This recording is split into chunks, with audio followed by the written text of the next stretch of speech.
Menjelang HUT ke-67 Kodam 16 Pattimura menggelar aksi bersih-bersih pada sejumlah sungai dan pantai di kota Ambon. Kegiatan ini sebagai wujud kepedulian TNI dalam menjaga kesehatan lingkungan dan ekosistem alam. Pasalnya, di beberapa sungai dan pantai yang ada di kota Ambon sebelum dibersihkan, nampak keruh dan kotor akibat tercemar sampah plastik dan limbah industri. Diketahui, aksi ini merupakan inisiatif TNI di seluruh jajaran Kodam 16 Pattimura guna membantu pemerintah daerah, baik di Maluku maupun Maluku Utara.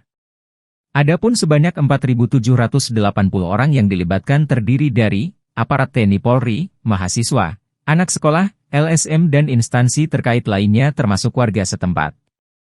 Pangdam 16, Pattimura, Amaijen TNI Syafrial, dalam amanat yang dibacakan oleh Danrem 151 Binaya Brigjen TNI Antoniho Ragel da Silva, saat membuka apel gabungan pembersihan sungai dan pantai di bawah Jembatan Merah Putih mengatakan, hal ini dilakukan sebagai salah satu upaya menjaga kelestarian lingkungan, bersatu bersama rakyat dengan alam untuk NKRI.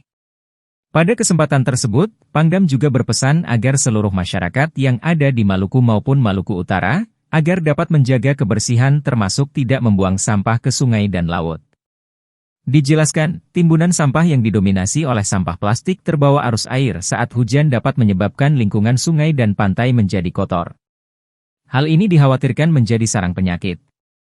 Dengan menggunakan tangan kosong, alat kebersihan dan perlengkapan lainnya. Seluruh peserta membersihkan sampah menggunakan tangan kosong, alat kebersihan dan perlengkapan pendukung lainnya. Sampah yang berhasil dikumpulkan selanjutnya dimuat dalam kantong plastik lalu diangkut menggunakan mobil pengangkut sampah.